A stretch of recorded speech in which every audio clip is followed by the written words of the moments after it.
Hi, everyone, and welcome back to our Good Grief channel. I'm Veronica, the founder of Good Grief. Today, I'm joined by Mackenzie Liberta, a certified child life specialist and grief counselor, and the founder of the Grieving Space.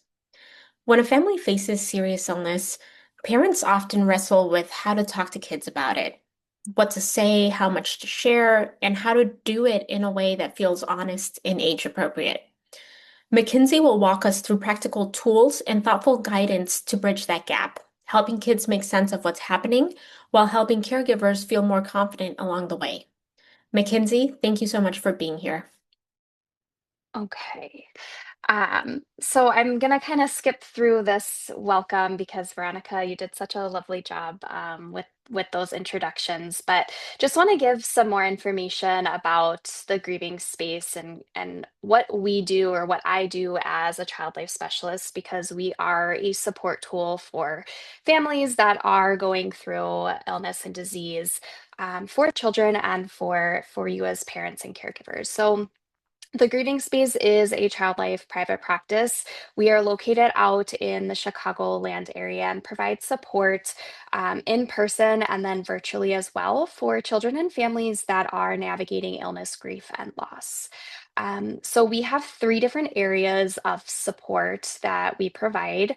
One being our support for our kids. So these are through our one-on-one in-person sessions. We have our parent support, which is our parent consultations that we can do virtually across the nation. And then finally, our support for professionals. And this is our consultations, our resource development, and our professional trainings and workshops focused on supporting children and families through illness, grief, and loss.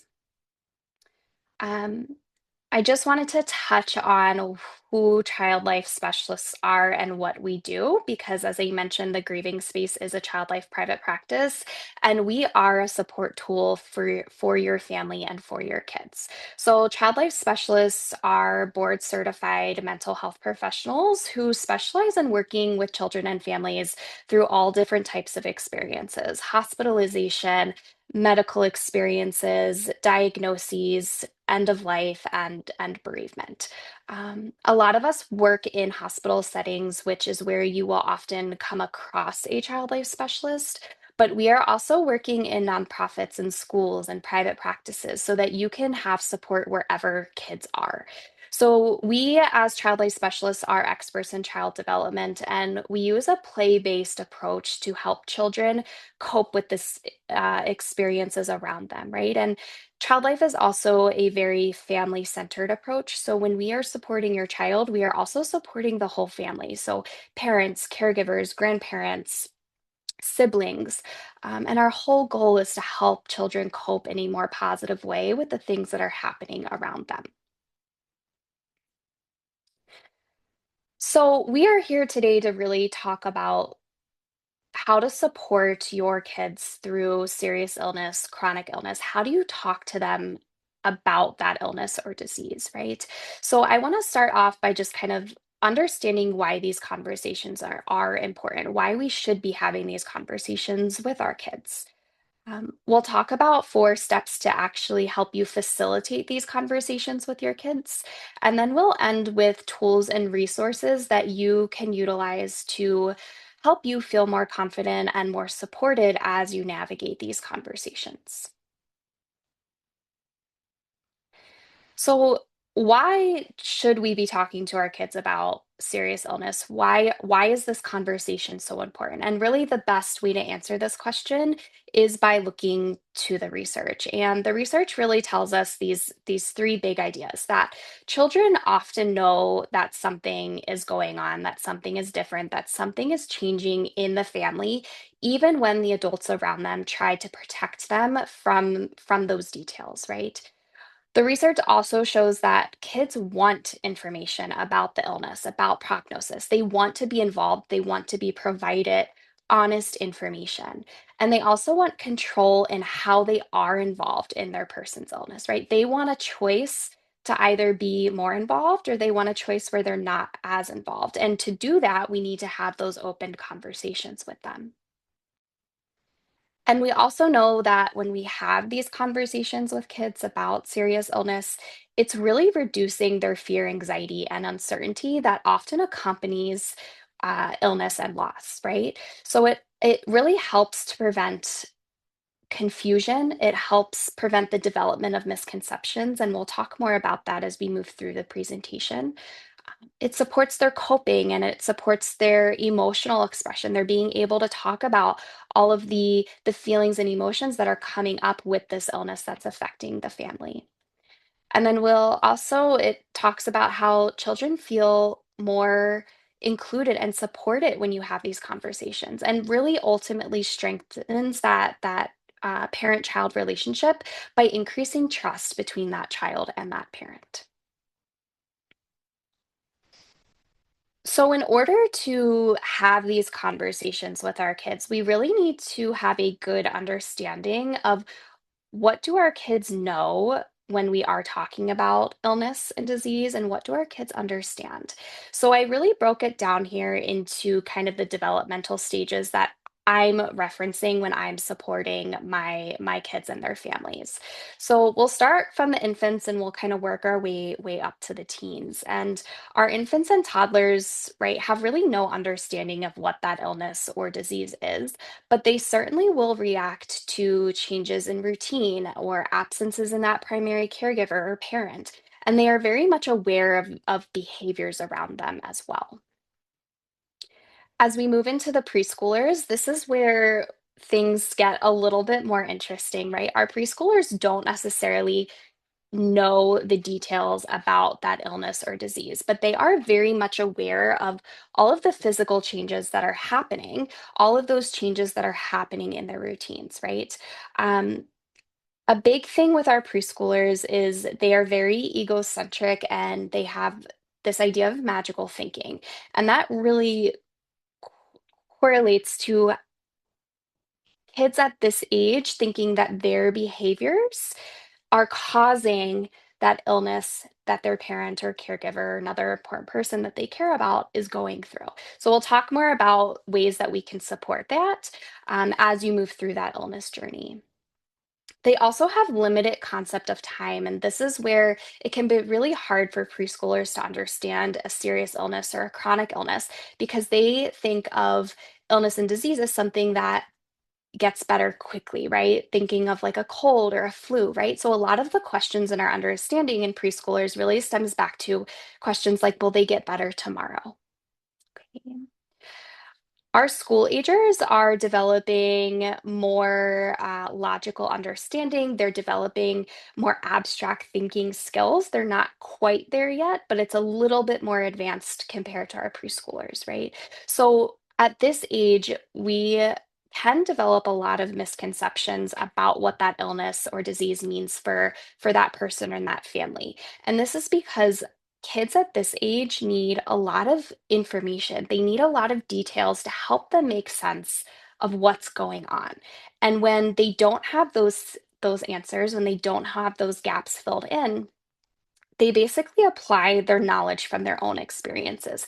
And this knowledge is coming from TVs and movies and maybe friends that have family that have gone through something similar. And that may not always be applicable to their own experiences, but that's how they're helping kind of draw these conclusions and help them better understand. And then finally, with our teens, right, they are able to grasp more complex medical information. They're understanding how this illness is impacting their daily life, their person's daily life, the family dynamics. And they're really bringing in their own values and beliefs to help them cope and move through and understand this illness in the larger sense of the family unit. So, with that being said, we can take that information and then apply it to how we have conversations with our kids about serious illness. And there's really four key steps to doing that. And those steps include preparing, educating, answering questions, and defining those next steps. And then making space for feelings and emotions. And we'll go through each of these categories in a little bit more detail. So the prepare section is really about preparing yourself as the parent or caregiver and having these conversations with your kids. And one of the biggest things that you want to think about as you are preparing yourself is thinking about how your child copes with change and thinking about what your child's temperament is. And things that you can think about to help you answer these questions are things like, how does your child react to change? How do they react when there's new experiences, like the first day of school or the first day of summer camp? Um, how do they react to attention? Are they somebody that is seeking attention? Are they somebody that kind of stays away from the attention, right? Another big question to think about here is, are they problem solvers? Do they want to find answers or do they kind of just move on? And all of those things help you understand how best to support your child during these conversations and following these conversations.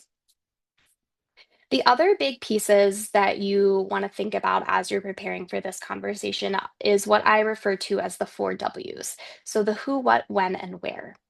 And the who is really talking about who's involved in this conversation and who's going to support you. These are hard conversations to have with your kids, and they take a lot of energy, and a lot of feelings and emotions can come up when you're having these conversations. And it can be really supportive to have somebody else there with you.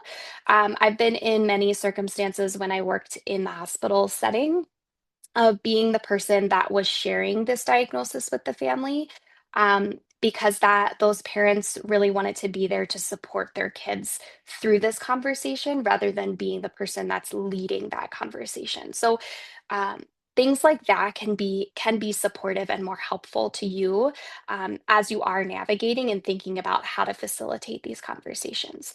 The other thing I like you to think about with this who piece is thinking about your kids and how they may react to the news that you are sharing. And a lot of times kids will react in all different ways, even in the same family. And there may be kids who want to step away from that conversation. And it can be really helpful to have somebody there that can go check on that child that has decided to leave that conversation and take some space while you continue to have the conversation or support the other kids that are still there with you. The what piece is figuring out what information needs to be shared and what information should be shared that you want to share. What information have you received? What answers do you have? What answers are still trying to be figured out? All of those pieces can help you identify the information that you're ready to share with your kids and the information that can be shared with them at that moment. The last two pieces are really, really crucial pieces to these conversations. And this is the when will you share and where should this be shared? There is no perfect time to have these conversations, right? But we can be intentional about when we want to have these conversations, right? Thinking about kind of how your children move through the day, thinking about your family schedule, you probably don't want to have this conversation before they go to school, and you probably don't want to have this conversation right before bedtime. But maybe the best time to have the conversation for your family is when your kids come home from school. There's time to sit down together, there's time to process, and there's enough time before they go to bed to maybe bring up more questions that they think of throughout the remainder of the evening. And then same thing with where we should be sharing this information. I always encourage families, right? Every family experience is different. I'm assuming that you have this opportunity to share this information with your kids in a space that they feel most comfortable in your home. Um, I understand that that is not possible for every family, and there's different avenues that can be taken when we don't have that opportunity. But if you are able to have this conversation in your home, I really want you to think about, where do you gather as a family? Where do you guys feel most connected? Where do you feel most safe and secure in your home? I want us to try and stay away from having these hard conversations in spaces where your kids may gravitate towards when they need to reground themselves or when they need to have some space or alone time, right? This is often the bedrooms or calm down spaces And the reason we don't want to have those conversations in those spaces is because we want kids to be able to gravitate and move towards those spaces if they need a break during these conversations. So, family rooms or playrooms or other spaces where you gather as a family is where I typically ask families to think about having those conversations. And then reminders for yourselves, right? It's okay to show our emotions as we are having these conversations. And we really want to focus on what we have control over. A lot of the times when I'm working with families, we are trying to have control over the conversation in terms of how our children will react to this news. And most times, how we think our children will react is not the way that they react to the news. So I really encourage parents to think about what are the things that you actually have control over. You don't necessarily have control over how your child's going to react, but you do have control over the information that you're sharing and how you're sharing it and the supports that are in place. And then just also another reminder is sharing this news isn't making the situation worse. It's being honest, it's being upfront, and it's building a therapeutic and supportive relationship with your child. So then the next step is actually sharing this information. And again, just like you prepared yourself for this conversation, you want to prepare your kids. So setting expectations, letting them know that you need to have this conversation with them, and this is a really important conversation that you're going to have with them. When we tell our kids that we need them to do something, especially when illness and disease comes into play, a lot of our choice and control is taken away. So we want to make sure that we provide as much choice and control to our kids in these experiences as much as possible, right? We won't don't want to provide so many choices that we're overwhelming, but some choices are really powerful and help our kids cope better with these experiences. So, really concrete example of a choice that you can provide is I need to have this conversation with you. Do you want to go to the playroom or do you want to go to the TV room, right? You're giving that control back to your child to choose where they have to have this conversation, right? And you're letting them know that this conversation is not a choice, but they have a choice about where. Okay. And then you want to be curious, right? What does your child know about this illness or disease? What do they know about what's changed in your daily routine? What has changed physically? Um, Being curious before we start a conversation can help you navigate what information your kids may need more of. And then we always want to share honest information, right? These conversations are not going to happen all in one sitting, right? Kids need micro doses of conversations. They need time to take the information that you have given them and process and come back. So we really want to lead into following their lead and leading into pauses so that your kids have a chance to digest the information. A lot of times, kids, after we share that kind of initial diagnosis with our kids, that a lot of times is enough information for them at that time. And they may ask to go play toys or go watch a movie or go hang out with their friends. We want to lean into that. This is a protective mechanism for kids. And they're telling us that they've received enough information at the moment. And most times, after they've had a chance to process, they will come back and ask more questions, which is then your signal to provide more information. Another thing that we can use to help facilitate and share information is using books. Um, I work with quite a few parents and caregivers that struggle with navigating these conversations and just feeling like they can get through these conversations. And books can be a really great resource in doing that, right? It's giving you the language, it's taking away that pressure to have quote unquote the perfect words. And it's developmentally appropriate, it's age appropriate, it's taking this complex idea and bringing it down into a way that kids understand. And a lot of times, if we use books to help navigate the conversation, kids at the very end will ask questions, and then you can add on to the experiences and the story that was in that book. So that can be a great tool for you. And then finally, we want to use age appropriate language. So we want to use the real words as much as possible, right? Um, for example, if we are sharing with our kids that there is a cancer diagnosis, we want to use the word cancer over the word sick. This is because when we don't use concrete language in kids, that's where those misconceptions can really come into play, and then we don't fully understand what's happening. There are families that I work with that really prefer to use the language of sick and not that real word. And I just encourage you guys to expand on what sick means, right? So if we're talking about cancer and we're using the word sick, we want to talk about how, mom's brain is sick and she has unhealthy cells in her brain that's making her sick. Okay, so trying to break it down into a way that kids really understand. And I have some scripting we can go through as well. The next piece is educating. So, actually talking to our kids about what this diagnosis is, right? We don't just want to share that they have cancer, we want to share what cancer means so that our kids are really understanding everything about this in an age appropriate way. So we as child life specialists, this is what we are trained to do. This is what we have gone to school for, one of the many parts of our job, but we call this diagnosis education. And of course, you don't have to do this in the way that a child life specialist does, but there's really four key parts to this education.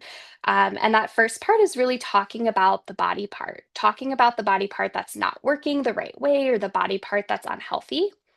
And then we move into actually defining the illness or disease, right? This is that diagnosis. And then we're talking about the symptoms, and then we're talking about the treatment that can help that body part get better. The picture you see here on your screen is from one of the sessions that I've had.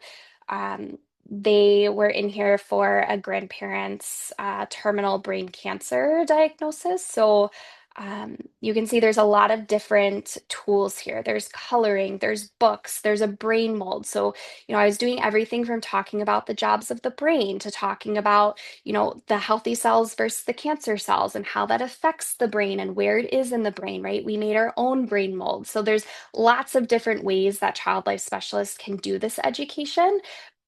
And from a parent's perspective, the four key things that you need to do to help educate your kids is the diagnosis, the symptoms, and the treatment, and helping them connect the dots to how the body actually works typically.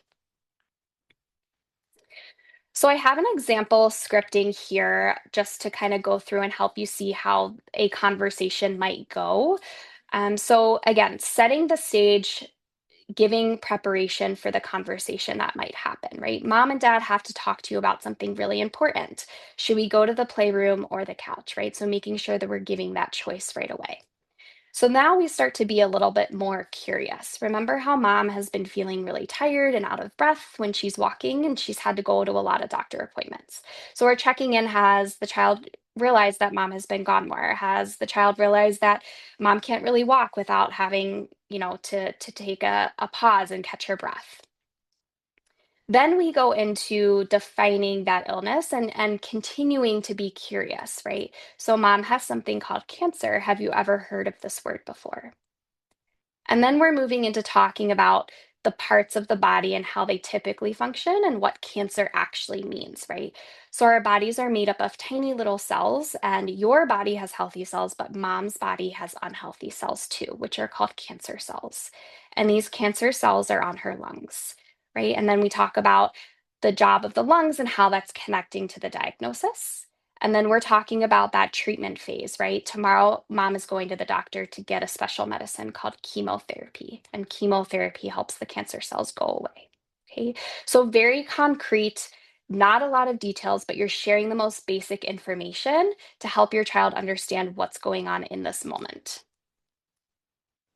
And then finally, we're answering questions and defining the next steps. So in this phase of talking to our kids about illness, we are preparing for what's next. So what are the next steps? What are the changes the child might see? A lot of the times we should focus on physical changes and changes that may happen in their daily routines.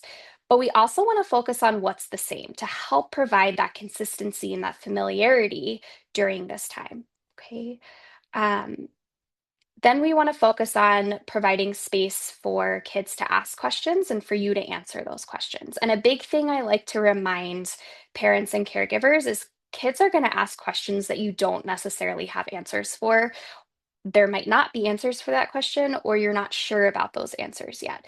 And it's okay to tell your kids that you're not sure, you don't know, we don't have answers for that, right?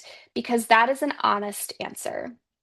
And as long as that's true, that's what you can provide to your kids, right? And it also acknowledges the fact that not all questions might have answers. So this is an opportunity to normalize that uncertainty that can come with some of those questions. And we really want to lean into choice and routine and structure. What ways can your kids be involved? How do they want to be involved? Remember, the research tells us that kids want this information and they want a choice in how they are involved throughout this illness. And then we want to prepare them for the changes that may occur in the coming days, weeks, months. So again, adding on to that script that we already talked about, this is kind of that portion of answering questions and describing what's next. So acknowledging what will stay the same for the child, and this can be really in relation to their relationship and what they like doing together. So mom's still able to play with you, she's still able to take you to school, she's still able to color with you, right? You can fill in the blanks there. Then we're letting the kids know the things that might change, right? Sometimes mom is going to be more tired and she's going to start losing her hair from the chemotherapy. At this point, if that is something that you are talking about, you would want to connect the dots with why chemotherapy is causing her to lose her hair, right? Because that chemotherapy affects both healthy and unhealthy cells.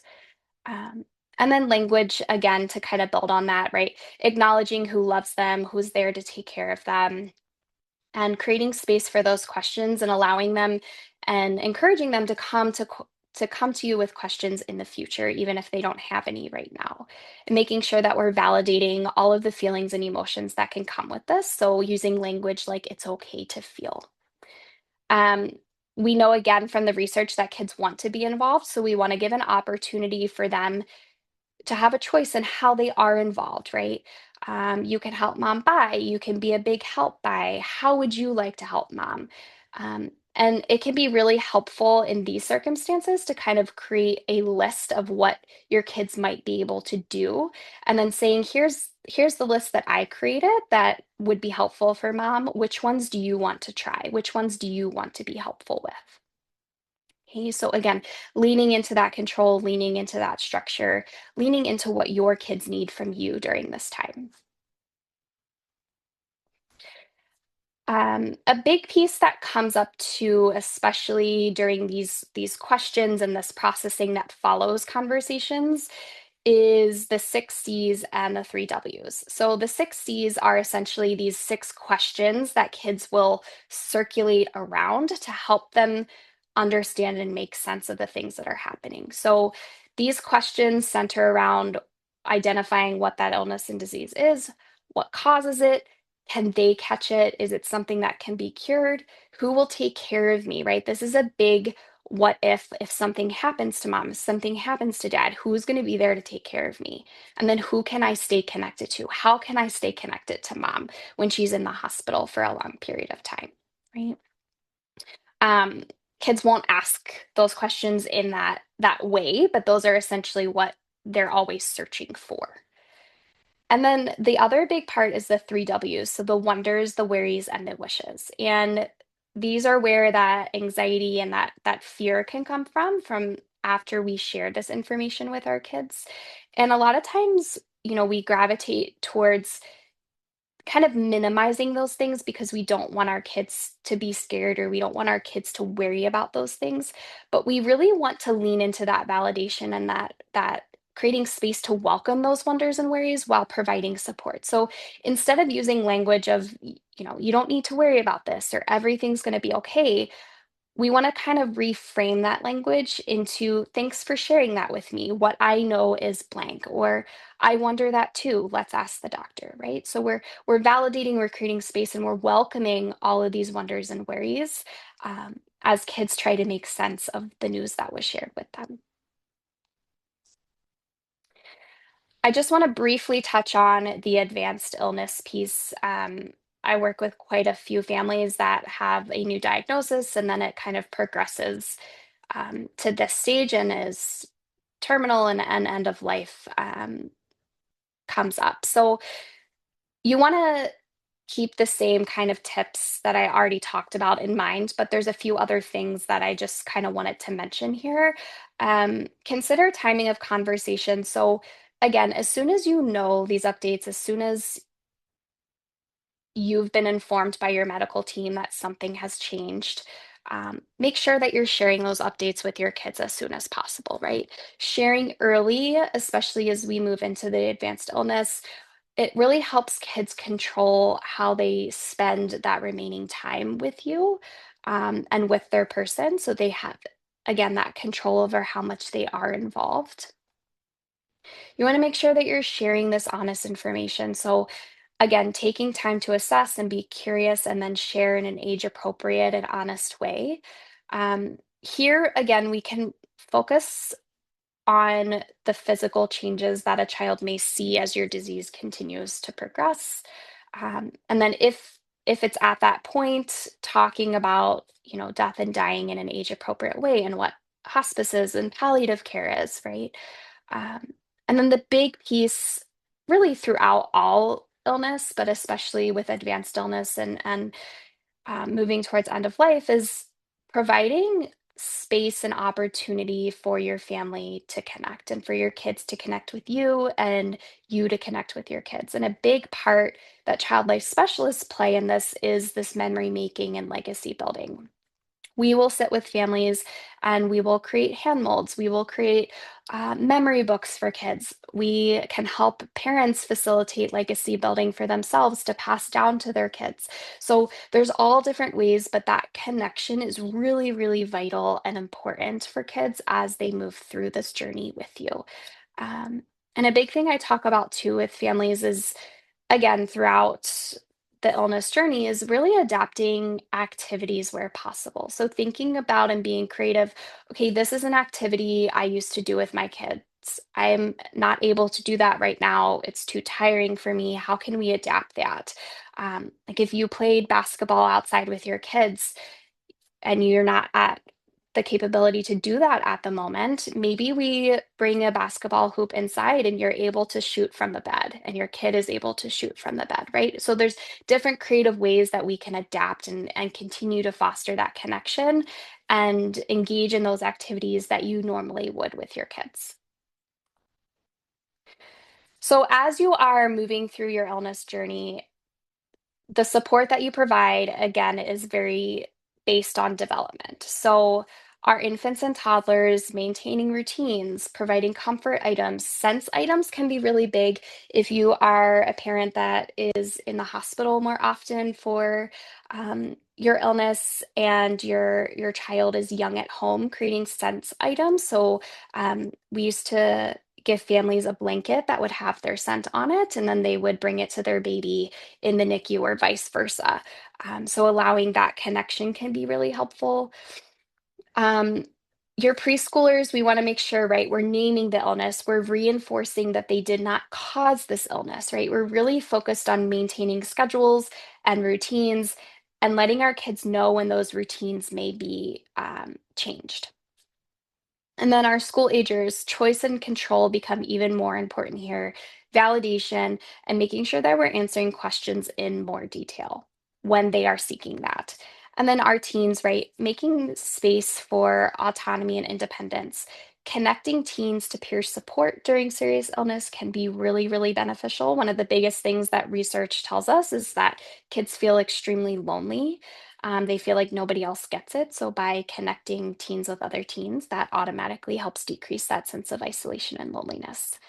And with our teens too, we want to provide more listening rather than talking and giving advice. So a lot of this can be applied to all different age groups, but those are kind of the main things for each.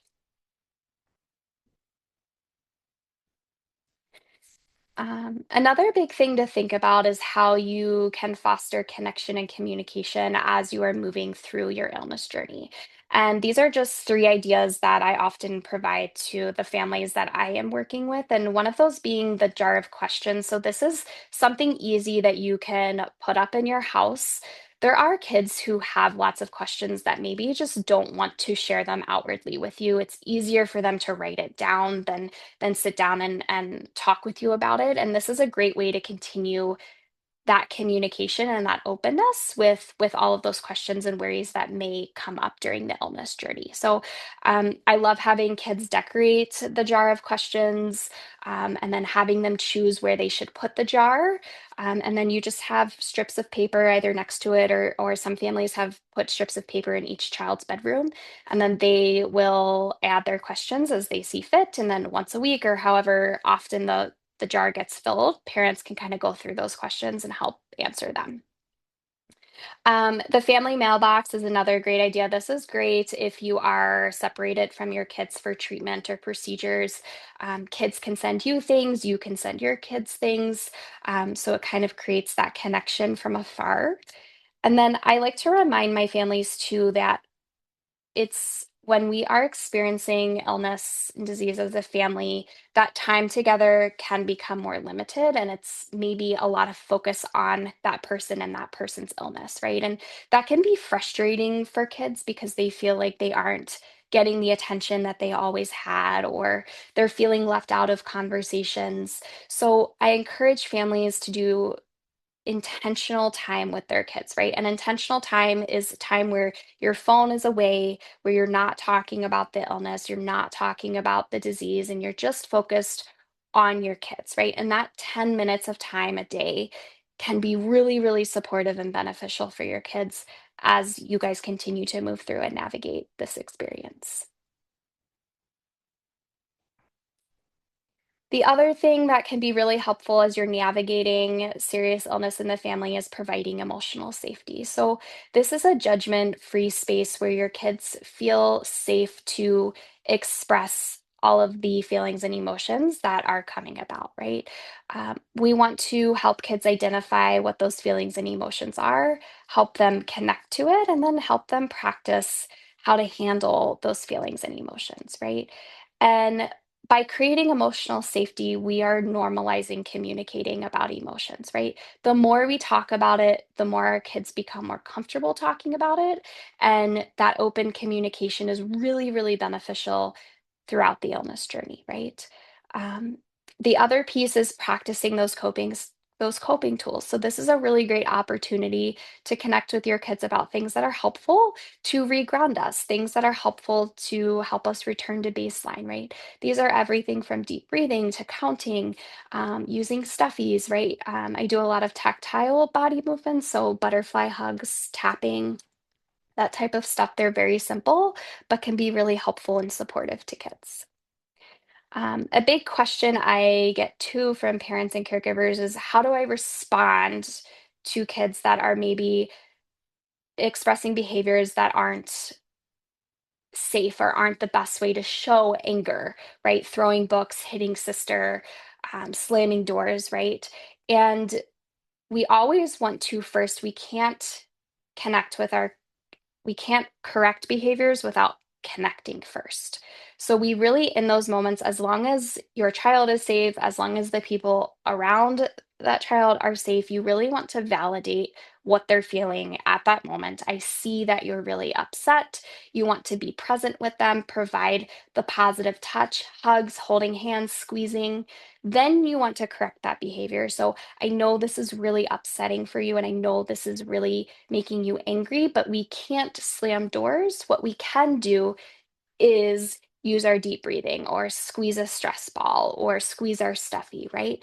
Um, but we can't teach them that without helping them regulate and feel safe expressing those emotions first. So that's just a little tidbit to help in those circumstances. Another big thing is school support. So a lot of times families forget that the school can be a really supportive space during times of illness, right? Um, Schools can be your kids spend the majority of their day in school, so a lot of times new behaviors can show up at school before you see them at home. So it's just a really great way to stay connected.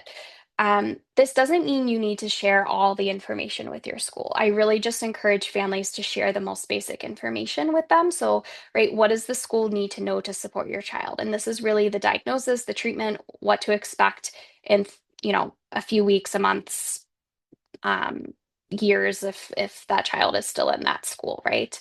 Um, Sharing what does your child know? A lot of times schools can be hesitant to check in and support children because they aren't sure what the child knows. So it can be really helpful to just share this up front, right? What words have you been using? What information has been shared versus not shared?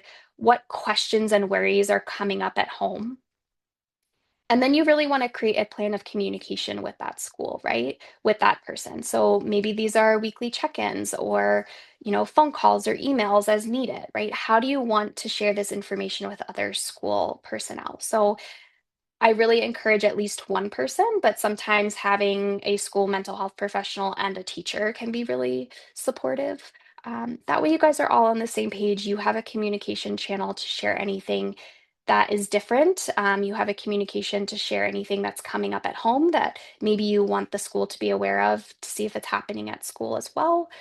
So, there's a lot of benefits to informing the school and being another support for you. And then finally, the child life support part. So, as I mentioned, child life specialists, yes, are in hospitals, but they are also in schools. They're also in private practice, and they can be a great place and support for you to help you navigate this journey. So, a lot of children will show changes as they adjust to the illness at home, right? Those behavior changes are not necessarily something that always needs to be worried about. Um, you might notice changes in play or interests, their routines, right? Maybe they're not hanging out with their friends as much. Maybe their social behaviors are changing. Um, Maybe they're wanting more reassurance and closeness, right? I hear a lot from families that drop off can become harder when families are navigating these situations because your kids are worried about you, right? So, support with child life can help your kids cope. They can help you provide space in your own emotional containers, right? And they can give you the tools and resources to help you support your kids. So, see if there's a child life specialist in your area that can help provide that direct support um, and be another layer of support for you. So at the Grieving Space, we have support for you available wherever you are across the nation. Um, Tip sheets and activities. The parent support call is another avenue to take, but know that those resources are available for you. And then, of course, the support for your kids. So we have an awesome book list available online on our website that you guys can access, and I have it listed out by diagnosis. So hopefully you can find something that is supportive there. And then, of course, if you're in the Chicagoland area, that in-person support for your kids can be really helpful and supportive for your journey. So I'd love to answer any questions that you have. I appreciate you all being here, and thank you so much for your time. Mackenzie, that was amazing. I thank you for sharing all of that. Man, I wish I had had this information when my dad was sick and, I had my nieces and nephews. So I really appreciate you sharing the tools, the scripts. It is all incredibly valuable. The one question that I think the audience would probably benefit from is, and I know my family, we struggled with it, was thinking through whether to bring kids to the hospital and even, final moments to say goodbye. I imagine to your point, you probably want to give them the choice and ask. But I know Mhm. part of our worry was, they might not look, it might be scary and you don't want to jar them and, even the saying goodbye. I'm just curious on your thoughts and best practices there.